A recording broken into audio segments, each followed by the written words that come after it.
So we left off here yesterday. We were discussing analyzing algorithms. We talked about experimental studies, then runtime analysis. Um, we saw that only the highest order term within a polynomial function actually dictates the growth rate of that function. And so we started looking at big O notation as a way of expressing that growth rate, or rather that increase in the runtime of a function. And we looked at a few examples of counting primitive operations within various algorithms. All right, so we'll continue from there. So we said this asymptotic analysis actually determines the runtime in big O notation. So it doesn't actually tell us the time, the actual Tn, but rather how that time grows as a function of the inputs. And we said that usually, because we're actually doing operations on data structures, it depends on the size of that data structure. So how much data is actually stored within that. And the algorithms that we're looking at were expressing the runtime, the growth rate of that runtime by counting the primitive functions, the primitive operations, and expressing those as a function of those inputs n. All right, so that's what we've gotten to thus far. So we said that we can actually look at different runtimes, the best, average, and worst case. And what's most important is for us to be able to know what the worst case is, because then we know for any input, the function will take, at worst, this long to run. All right, and we're going to use big O notation to express that.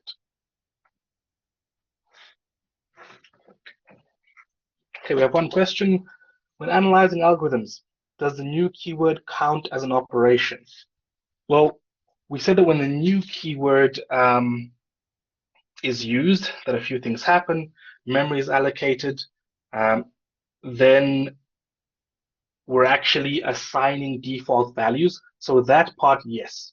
When that happens, those are primitive operations, because we said that assigning a value to a variable is a primitive operation, and new does return a reference. If that reference is then assigned to a variable, again, that's another primitive operation. So yes. Would big O notation be put inside a service level agreement? So you mean what? If you're a developer and you promise that this particular software will have to run within this time based on inputs, well, I guess it really depends what type of software you're providing. And it's usually things like service rates that go into service level agreements. So if you're creating software that services requests, whether those be phone calls in a call center, or database queries, you usually say that you would have to at least be able to deal with so many requests in a given time frame. Right. So if there's new, but it's assigned to a value we actually want to use and not the default, then it's one operation. Well, new always first gives those default values. Then, if a constructor is called that's given arguments that will then call or whatever functionality we have in that constructor to give more meaningful values, then yes, those would be other operations. However, we understand that in Java, we don't when a instance variable is created, it isn't directly given whatever values the constructor would give it. It's first given those default values, then given the other values. All right. But we'll look at examples of that. We'll look at some array examples. We'll see what happens there. All right. So to be able to do this asymptotic analysis, to put it in big O notation, we look at those worst cases. We can express them in big O notation, as we've been doing. So for the example, our first example that we looked at of array max, we construct the primitive operations. We said that there were 7n minus 2 primitive operations. And so we say that that runs in big O n time, okay, also known as linear time. Because things like constant multiples like that 7 and constant or any lower order terms like the -2 eventually dropped away, would disregard them and focus on just that highest order term, which is the 7n, and drop that constant factor. So in a moment to that question, so 2. Yes, then 2. In fact, it would first be calling that method, whatever happens in that method. All right. So if f of n is a polynomial of degree d, then f of n is order n to the power d. So only the highest order term actually dictates that growth rate. Everything else does not. We drop the low order terms, we drop the constant factors. So whatever was the coefficient of that n to the power d term, that drops away as well. We want to use the smallest possible class of functions. So if we find that the number of operations are 2n minus, let's say 3, we drop that lowest order term, -3, but we also drop the constant factor 2. So we wouldn't say big O 2n, we would say big O n. All right, second example, if we have 3n plus 5, we would say that it's big O n, not big O 3n. So lower order terms and constant factors will be dropped. All right, so here an example that doesn't call a constructor, but it does create an actual instance of a reference type. We have in line 4 there, the first line of code that's actually doing something. We're declaring an array, then we're creating that array to a certain size, and we're assigning the reference to that array now to the newly created variable a. So how many operations are actually happening? That new int n, that part actually allocates space and gives a default value to n. Think of them as variables, but it's really the n spaces that we're able to address within our array. But those n elements are all assigned some default value. Because it's an integer variable, they'll all be assigned 0. So those are n primitive operations. Then creating the reference type A, initially assigning it a default value of null, that's another operation. And when new returns the reference and that's assigned to A, that's another operation. So you have n operations on the right, one operation on the left, and one operation of that actual assigning the reference value to A. So we have n plus 2 primitive operations within line 4. Then we have a for loop. As we said, some of these are only done once. The int I equals, or the int I being assigned the value 0, that's 2 primitive operations. Those don't actually happen repetitively, only once. Then the rest, comparing I and n, a single primitive operation, incrementing I, that's 2 primitive operations. Those 3 are done each time that our loop is executed. How many times our loop be executed? From I equals 0 up to I less than n. So that would be from 0 to n minus 1, which is n times. So everything within the loop will be multiplied or will be executed n times. And that's why those 3 that are part of our loop header are executed 3n times, or rather those 3 are executed n times. All right, we have the question, why n plus 2? All right, new int n, those are n primitive operations because it's n assignments of 0 to the elements of that array of length n. Then the creation of the variable int brackets a, that's a single one. The assignment of that reference to the new array to a, that's another one. So that's n plus 2. All right. Then within our loop, everything is multiplied by n, or everything is done n times. We have in line 6 there, indexing to an array. We said that that was one primitive operation. Assigning a value to a variable. So assigning whatever that value stored at index 0 within x is, assigning that to s. That's then another primitive operation. So we have 2 in that line, and that becomes 2n because within our loop. Then we do something interesting here. We have another for loop, so it's a nested for loop. And this for loop doesn't actually iterate a fixed number of times. The number of times that this for loop is executed depends on the index that changes in our outer for loop. So look carefully. It's executed with values of j from 1 up to j less than I. So that means that our j will initially be 1, and it will be compared to a value of I that's 0. 1 is not less than 0, so the very first time it won't actually be executed at all. Then the next time, when I is equal to 1, j is initially 1, we compare that to I, it's still not less than 1. 1 is not less than 1, and so it isn't executed. Then the third time, I is equal to 2, j is equal to 1, and so it gets executed a single time for j having the value of 1. Then it gets incremented at the end of our loop. However, then it's not less than 2. And so this will increase each time. So the first 2 times it iterates, it's executed 0 times, then once, then twice, then thrice, then 4 times. We actually have looked at that series before. So we already know that that is something of the order n squared. We can go over that again.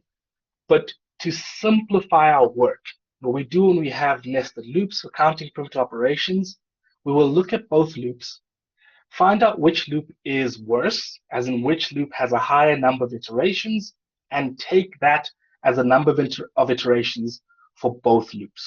That's one simplification that we introduce into this. So the inner loop is executed first 0 times, then 0 times, then once, then twice, then thrice, all the way up to, let's see, the greatest value for I is n minus 1. So from 1 up to n minus 2 will be n minus 2 times, will be the greatest number of times that the inner for loop is executed. The outer for loop, the greatest number of times it's executed is n.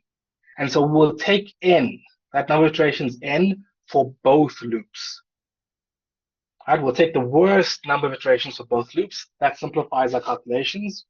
So now note, for the loop header at line 7, there are 2 things that are done once for each time that this loop does a number of iterations. Granted, when the outer loop then iterates again, this loop will start anew. So those 2 operations are declaring j and assigning it the value of 1. So that is actually outside our inner loop, which is why we have those 2 multiplied by n as if they were simply in the outer loop. Then the rest of the loop header, those 3 operations of comparing j to I and incrementing j, those 3 are multiplied by n squared. The n from the outer loop and the n that we've now set our inner loop to. Right? Because of the 2, n iterations was the worst number, was the greater number. Then we have at line 8, indexing to an array, evaluating expression, and assigning a value to a variable. That's 3 primitive operations. It's within the inner loop, so it's multiplied by n squared.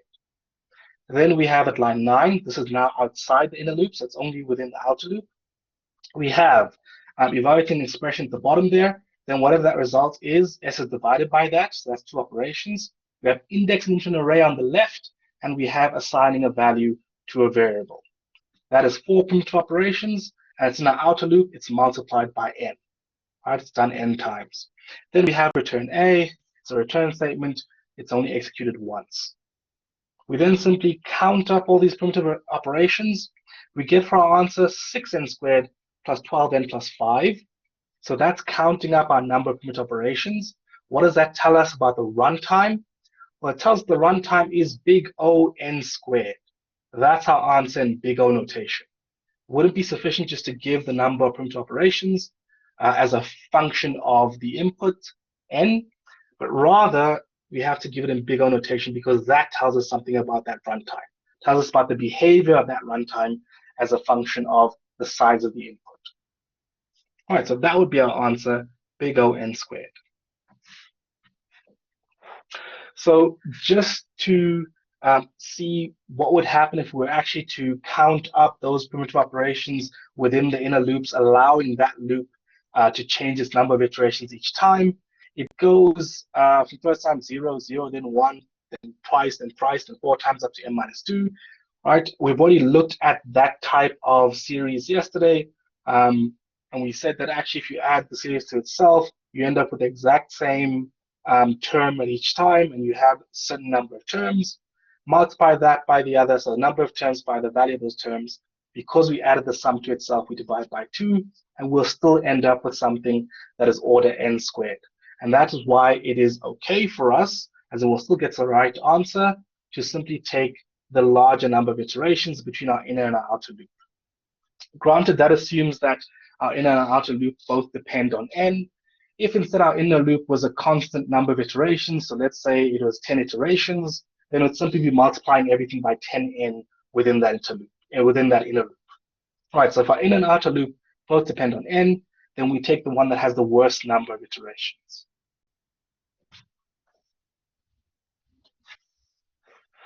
All right, so here we have another example. Note this actually does the same thing that the other function did. Right, if we go back and actually look at it, rather than simply counting the predictive operations, this was trying to find the prefix averages in an array. So we're given an array X, we want to return an array A that instead of simply having the values that are stored within A, has the sum of the values up to a particular index. So at A0, it'll simply have the value of X0. At A1, it will have the sum of the values at X0 and X1. At A2, it'll have the value of the sums of the values from A0 to A2. So we're keeping a running count of the sum, right? Then we divide that by how many we're counting up. That gives us the average. All right, and so that was what's happening. In the outer loop, we actually iterating through X. Within the inner loop, we're adding everything until that point to our sum. Then that sum is divided by the number of elements that we've counted up. So we could do this with two loops, but note that each time we start with the sum being the first element and then counting up all the other elements until the point that we're at. Instead, what we could do is use the previous prefix sum to add to the current element and then divide that by the number of elements so far to get this prefix average. And that's what this one does. Use a single loop. Each time X is not, or rather the sum is not initialized to simply the first element and then counting up to the current element. Instead, it takes the previous sum and adds to that the current element and then divides that by the number of elements. So it does the same thing, but in a single loop. Now, what we see is that we end up with a linear time function instead of that quadratic time. So again, let's actually count up the operations to prove that this is so. From line 4, again, on the right, we have n operations. On the left, we have a single one, A being assigned the value null. Then the assignment of this new reference to A, that gives us our second operation. We get n plus 2 operations. Then for line 5, again, that declaration is a single operation. The assignment of the value 0 is another operation. We have two primitive operations. Then our loop header at line 6, we have the declaration of I and the assignment of the value 0. Those two are done only once. And so that isn't multiplied by the number of iterations in our loop. Then the other things, and we see here that we actually don't have only 3 primitive operations, we have 4, because each time we'll first evaluate n minus 1, then evaluate is I less than whatever the result of n minus 1 was. That's another primitive operation, so we already have 2. Then the incrementing of I is another 2 operations. So we have 4 operations within our loop header that will be executed the number of times that our loop is executed. Then we can think about, well, what is the number of times our loop will be executed? From I having the value 0 up to I having the value n minus 1. So 0, 1, 2, 3, or rather less than n minus 1, so n minus 2. So 0, 1, 2, 3, all the way up to n minus 2. That gives us n minus 1 iterations. Right, so it's from 1 to n minus 2, but also for 0, so that's n minus 1 operations. So everything that happens in our loop and those parts of our loop header that are executed each time our loop is executed will be multiplied by n minus 1. That's what we have at line 6. 2 plus 4 multiplied by n minus 1. Then line 7, indexing to an array. That's a single primitive operation. Evaluating expression, x plus whatever is at that index. That's another operation. Assigning that new value to s. That's a third operation. All right. Then line 8, evaluating 1 plus I plus 1. That's a single operation. Evaluating s divided by that result is another operation. Indexing into AI. That's a third operation. Assigning this new value to AI, that is now a fourth operation. And so line 8 has 4 operations that are executed n minus 1 times. We have that product. Then for line 10, it's a single return statement. We're not evaluating some expression. It's a single value that we're returning. And so that's a single primitive operation. We can then count up these number of primitive operations. We end up with 12n minus 4. And in big O notation, that is order n. So big O n. There's a question. The reason we have n plus 2 at line 4 is because we're making an array of integers. Actually, regardless of whether it was an array of integers or an array of characters or an array of reference types, we are assigning each of the elements within that array a default value. That value could be 0 for integer, short, long, byte. For a character, it would be, let's see, what is it?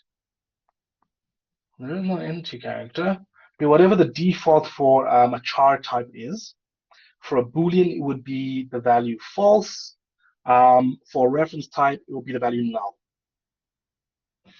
All right. Then if int I is equal to 1 for the for loop, would the number of loop iterations change? Well, it would depend on what the upper bound is. So let's assume that you're talking about the same upper bound.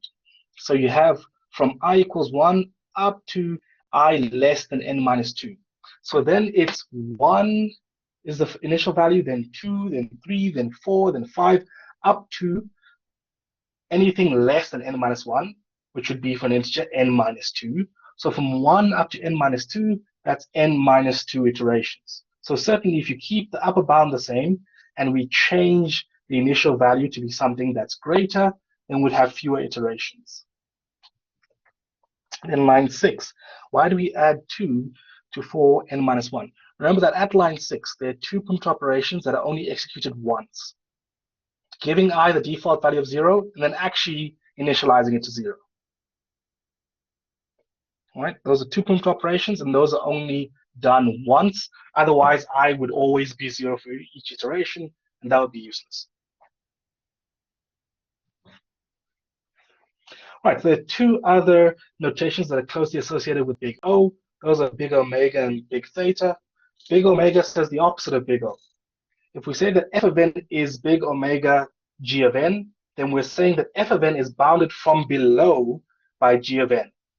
As in the values of f of n are always greater than or equal to the values of g of n for some c, some constant c, and some n0, and some n greater than n0. Right, or rather any n greater than some n0. And so it's the opposite of our big O notation. And so if you were asked to prove that f of n is big omega gn, again, you have to find a c and an n0 such that f of n will always be greater than or equal to c g of n. Right? So g of n multiplied by some constant factor. Then big theta, this is saying that it's actually bounded from above and below by the same function. All right, we'll see an example of that in the next couple of slides.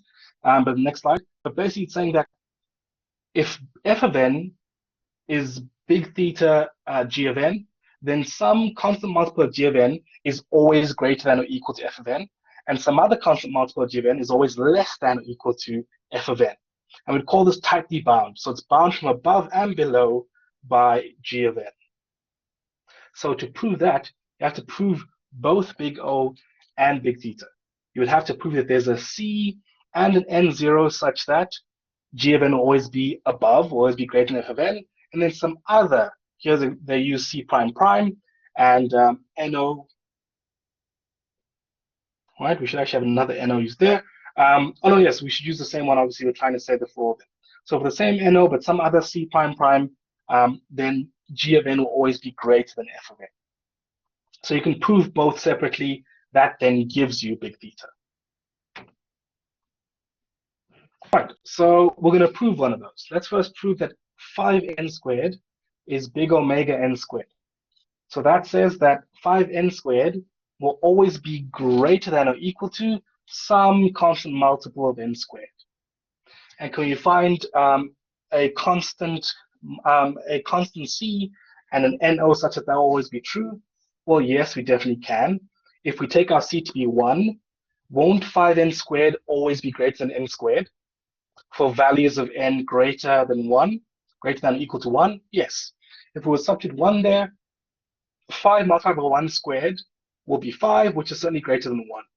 For 2, we end up with 4 on the left side, so we end up with 20, and that will indeed be greater than 4.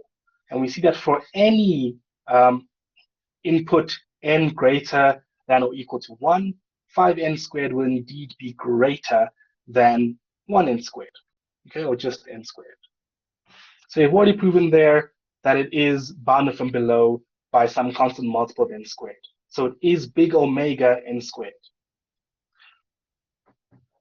Since it's greater than or equal to, can't we just say n squared and select c equals 1? Yes, that's exactly what we've done. All right, taking c equals 1 then just gives us n squared, but this may not be true for all n's. Certainly, if n was equal to 0, they would be the same. If n was less than that, we don't consider those numbers. So actually, we find that as long as we look at numbers 1 and greater, then 5n squared will always be greater than n squared. All right, so we do exactly that. Then we want to prove that 5n squared is big theta n squared. So we've already proved half of it. We want to prove the other half. We said we proved that it's bounded from below by n squared, right, or some constant multiple of that. Now we want to prove that it's bounded from above by some constant multiple. Again, because this is a single term function, the 5n squared, it's very easy for us to find a constant multiple of n squared that will always be greater than that. So to prove the big O part of it, we simply take a c greater than 5. So if we take c equal to 6, then for any n's greater than or equal to 1, 6 times n squared will certainly always be greater than 5 times n squared. Right, and so thus it's big O n squared, and that means that it's bounded from below and above by some constant multiple of n squared, so it's tightly bound by that function n squared. Right, it's big theta n squared. All right, that brings us to the end of our discussion of runtime analysis. We will then use it in all our subsequent discussions of data structures and algorithms on them. So if there are any questions, please do ask. You should have a sound understanding of this. As usual, there's some really important exercises you can go and take a look at. And in fact, I believe chapter 4 has been scanned and is available through the library. So you can go into YouTube, Google the name of the textbook, and you'll see that chapter 4 is actually scanned and available electronically through the UJ library. All right, so whilst you ask whatever questions you may have within the chat, I'm going to queue up the next slide. Okay, so there's a question, how did we find big omega again? So big omega means bounded from below by that function. So it means we have to find a constant multiplier c and some no such that whatever we're saying is big omega of this function is always less than it. So if we're trying to find that 5n squared is big omega n squared, let's find some constant multiplier c such that cn squared will always be less than 5n squared for n greater than or equal to n0. So if we take c equal to 1 and no equal to 1, we find that 5n squared is always greater than n squared. All right.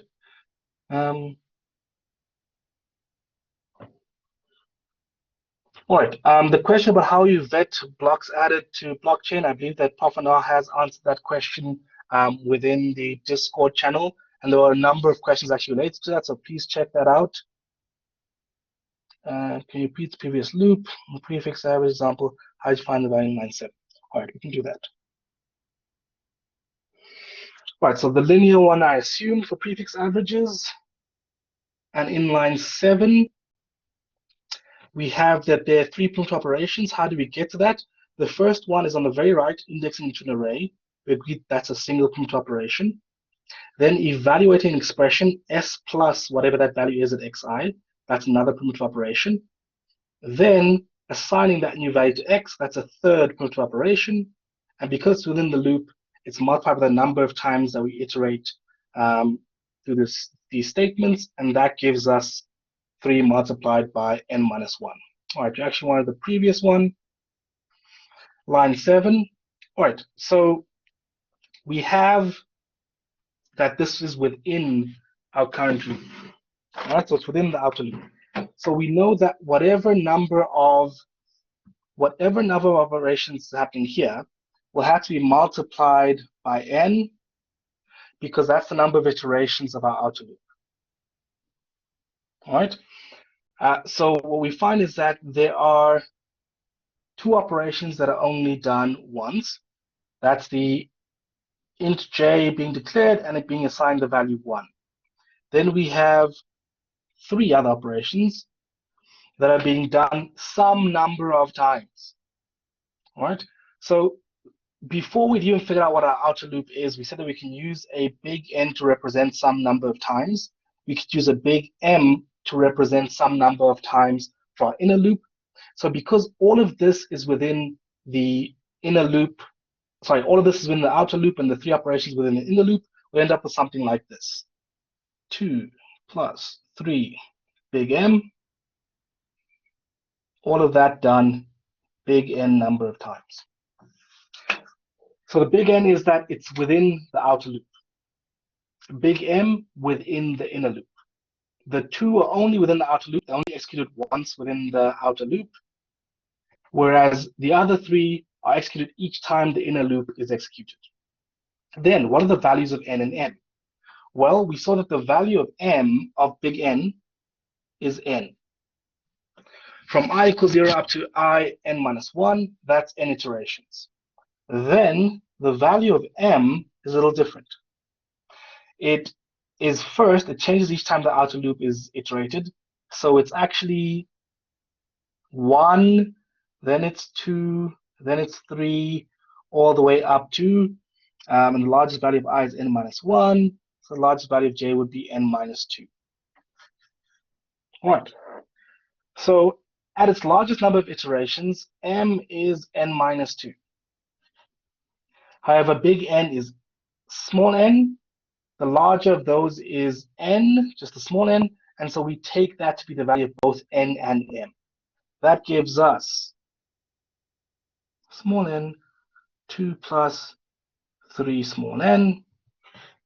Okay, and if you multiply that out, you end up with 2n plus 3n squared. All right. I hope that clears it up. Then y is line 5. Let's see there. 2 plus 3n and not 2 plus 3n minus 1. Well, let's count. 0, 1, 2, up to n minus 1. How many terms do we have? Well, it's easy to count the number of terms from 1 up to any number. It's that larger number, if we're not skipping.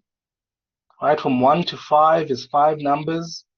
From 1 to 10 is 10 numbers. So here I have n minus 1 terms from 1 up to n minus 1. I add to that 0th one. All right, that's then n minus 1 plus 1, which is equal to n. Again, that's arithmetic. Should be able to do that, but I hope that clears it up.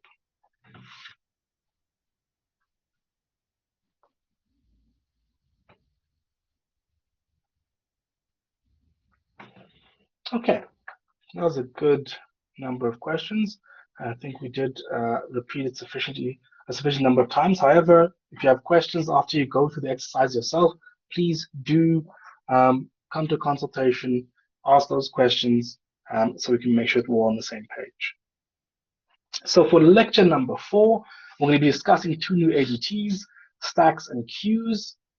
You have used, I'm sure, concrete stacks or queues before. Now I'm going to discuss what the ADTs are, what behavior those express, and we can look at different implementations. We've already discussed a little bit of this when we were discussing our linked lists, because we saw that this linked list, while we were using it to implement a list ADT, we could also use it, whether it was a single linked one or the doubly linked one, to implement other ADTs such as the stack or the queue. So now we're simply officially, formally presenting the stack and the queue ADT.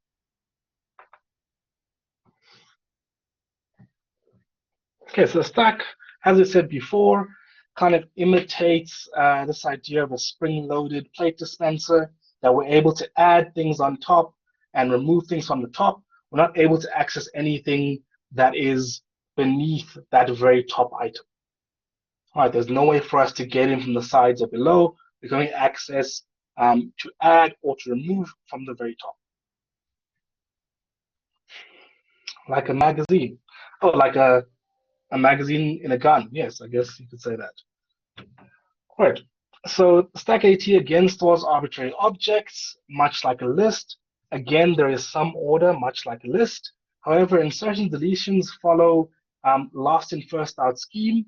So within our list, we could do arbitrary inserts and removals. Here, we can only do insertions and deletions from the top of our stack. So whatever came in last is what can be removed first. So it's last in, first out scheme. And you can think of that spring-loaded plate dispenser. So now, what methods must the stack have? Push, which accepts an object as an argument and inserts that new element into our stack. Pop, which then returns whatever was stored within the top of our stack. Top, which returns a reference to but does not remove from our stack the top element. Size, which returns an integer representing the size of, as in the number of elements stored within our stack. And then is empty, which is a Boolean, which should tell us whether or not the stack is empty. We need to know that because there's certain operations that should not work if we try to do them on an empty stack. All right, we're looking at the ones that actually return something, pop and top. Those should throw some kind of error if we try to execute those on an empty list, or rather an empty stack.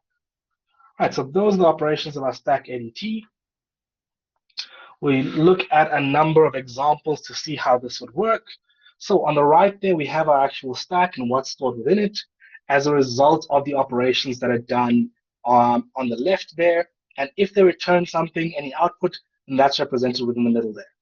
So push 5 doesn't return anything, but now we have 5 within our stack. Push 3, again, doesn't return anything, but it puts 3 within our stack. Pop removes and returns the top element. So 3 was added last, that is removed and returned. Push 7, again, pushes something into our stack, doesn't return anything. We have pop, which then removes and returns whatever was the top element on our stack. The last one inserted there was 7. So great, that gets removed and returned. If we call top, then a reference to the top element or that value, if we're talking about something that's an intrinsic type, is returned. However, it is not removed from our stack. Great, then pop actually removes and returns it. Our stack is now empty. If we try to, in line 8 there, if we try to actually call pop on our empty stack, we should receive some kind of error because it will not work. All right. Then we push 9, 7, 3, and 5 each time that's added to the top of our stack, which in this case is represented by the right of this tuple that's represented on the right there. If we call size at line 14, we have 4 elements within our stack, so it rightly returns 4. Then we pop, it returns, removes and returns 5, push 8, and pushes 8 into the top of our stack, and pop returns, removes and returns that 8. So we should understand from that how it behaves. All right. And so here we have an interface that realizes that or expresses this ADT. So anything that implements the stack ADT has to have these behaviors. Size returns that int is empty, top, push, and pop, as we said before. Note that top and pop should return some error or may throw an exception if we try to call them on an empty stack. What that exception will actually be, how we actually work with that, will depend on the actual implementation of that concrete data structure.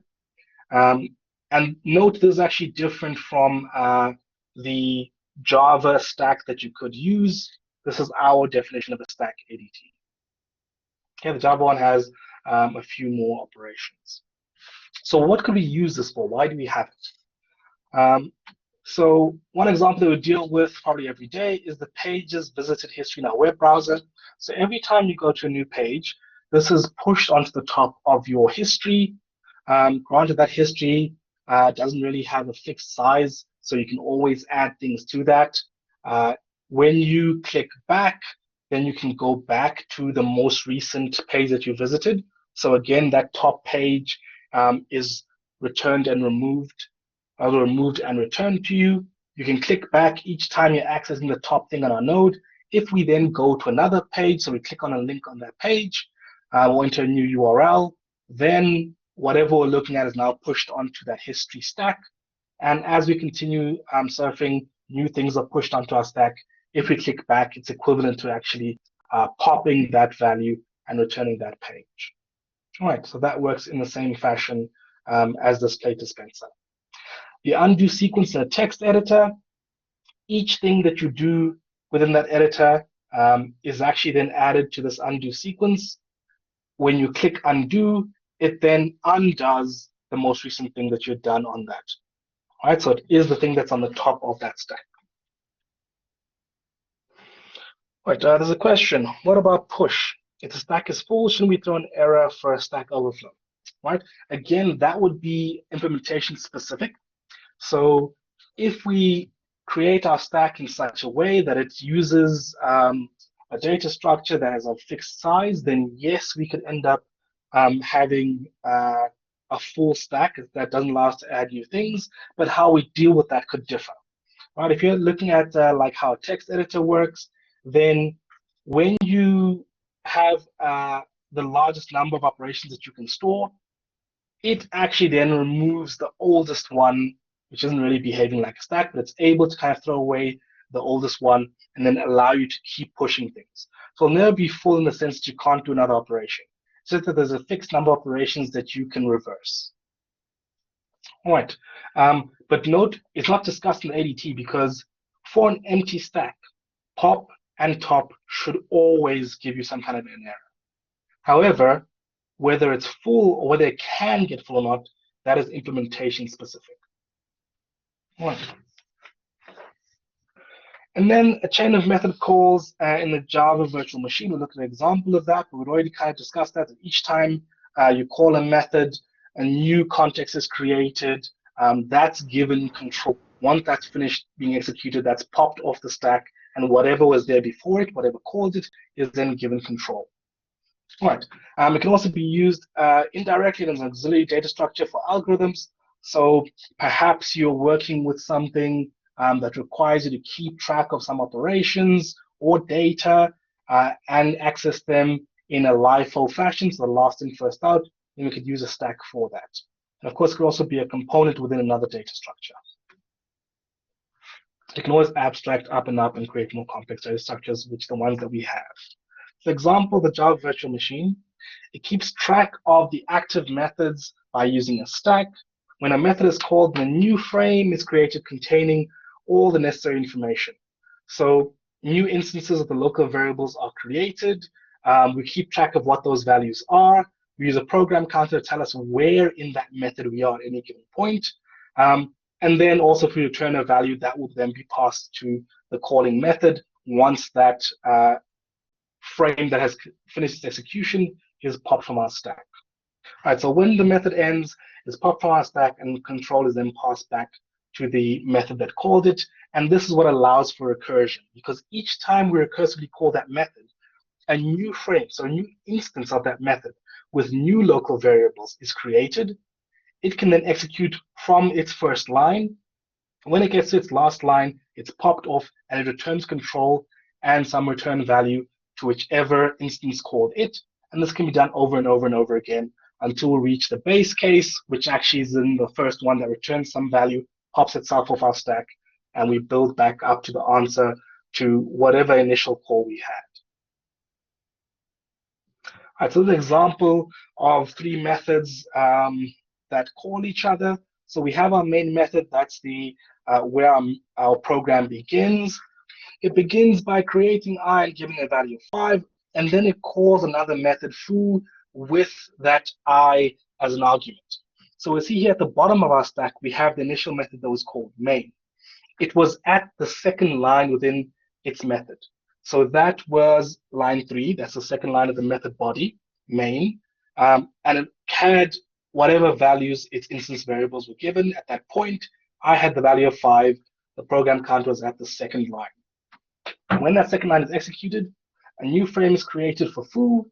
It is then has all its instance variables created, begins execution at its first line, and continues.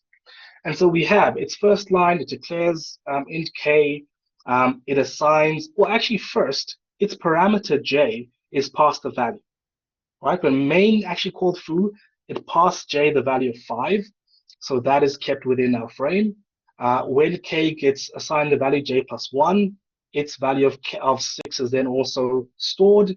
And then when we get to the third line of that method, a third method bar is called, and it's passed this argument of k, which has the value 6.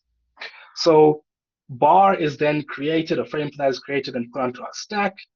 Its instance variable m is passed the value 6, and currently it's at the very first line within that. So when bar completes execution, it will then be popped from our stack. If it returns some value, which here it really doesn't, we're not told any return type. So it will pop from that stack. Control is returned to foo, which is actually at the end of its method body. So it'll also pop return control to main, which will complete its execution. All right, and this allows us, let's say, for example, foo was calling itself over and over recursively, would simply then have new instances of that entire method, a new frame with new instance variables, and a new program counter to then execute until it reaches its conclusion. All right, and that's the end of the time that we have, so we'll stop there. We'll do a couple more slides just to get halfway, to get to the end of the stack ADT for this week, and then we'll get started on the prac tomorrow. All right, if there are any questions, please put them in the chat now, and I'll address those. Otherwise, that'll be the end for today. What does the prac entail? This has to be the umpteenth time that this has been asked. We're going to be using W linked lists to do some program as we have in the previous weeks. But the ADT we're using is the W linked list.